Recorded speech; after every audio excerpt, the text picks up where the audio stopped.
ನಾವು ಪಾಕಿಸ್ತಾನದಲ್ಲಿದ್ದೀವಾ? ಅರಳಿ ಮರ ಪಾಕಿಸ್ತಾನದಲ್ಲಿದೆಯಾ? ಅರಳಿ ಮರ ಪಾಕಿಸ್ತಾನದಲ್ಲಿದೆಯಾ? ಇರಾಕಲ್ಲಿದೆಯಾ? ಬಾಂಗ್ಲಾದೇಶದಲ್ಲಿದೆಯಾ? ಯಾಕೆ ನಮ್ಮ ದೇಶದಲ್ಲಿ ಇಲ್ವಾ? ಕಾನೂನು ಸುವ್ಯವಸ್ಥೆ ಮಾಡಕ್ ತಾಕತ್ತಿಲ್ಲ ಅಂದ್ರೆ ರಾಜೀನಾಮೆ ಕೊಡ್ರೆ. ನನಗೆ ಹೆಮ್ಮೆ ಇದೆ ಆ ಮಟ್ಟಿಕಲ್ ಕಾರ್ಯಕರ್ತರ ಬಗ್ಗೆ.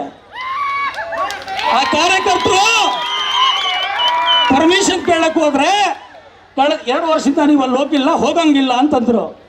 ಸಮಯ ಅದ್ರ ಹಿಂದೆ ಹೋಗಿದ್ವಲ್ಲ ಅಂತ ಅವ್ರು ಹೇಳಿದ್ರೆ, ಅಧಿಕಾರಿಗಳು ಹೇಳ್ತಾರೆ ಅಲ್ಲಿ ಹೋದ್ರೆ ಗಲಾಟೆ ಆಗುತ್ತೆ, ಹೋದ ಬಾರಿ ಗಲಾಟೆ ಆಗಿದೆ ಅಲ್ಲಿ, ಹಂಗಾಗಿ ನೀವು ಹೋಗಂಗಿಲ್ಲ ಅಂತ. ನಾವು ಪಾಕಿಸ್ತಾನದಲ್ಲಿದ್ದೀವಾ? ಅರಳಿ ಮರ ಪಾಕಿಸ್ತಾನದಲ್ಲಿದೆಯಾ? ಅರಳಿ ಮರ ಪಾಕಿಸ್ತಾನದಲ್ಲಿದೆಯಾ? ಇರಾಕಲ್ಲಿದೆಯಾ? ಬಾಂಗ್ಲಾದೇಶದಲ್ಲಿದೆಯಾ? ಯಾಕೆ ನಮ್ಮ ದೇಶದಲ್ಲಿ ಇಲ್ವಾ?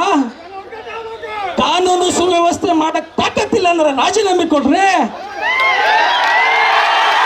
ನಿಮಗೆ ತಾಕತ್ತಿದೆಯಾ ಇಲ್ಲ ಗೊತ್ತಿಲ್ಲ, ನನಗೂ ಗೌರವ ಇದೆ, ತಾಕತ್ತಿದೆ. ಆದರೆ ನೀವು ಒತ್ತಡಕ್ಕೆ ಎದುರ್ತಿದ್ದೀರಿ. ಎಲ್ಲಿ ತನಕ ಎದುರ್ತೀರಿ? ನಿಮ್ಮ ಕೆಲಸ ಸಂವಿಧಾನಕ್ಕೆ ಕಾನೂನಿಗೆ ತಕ್ಕಂತೆ ಕೆಲಸ ಮಾಡೋದಲ್ವಾ? ಯಾರೋ ಒತ್ತಡಕ್ಕೆ ಕೆಲಸ ಮಾಡೋದು ನಿಮ್ಮ ಕೆಲಸ?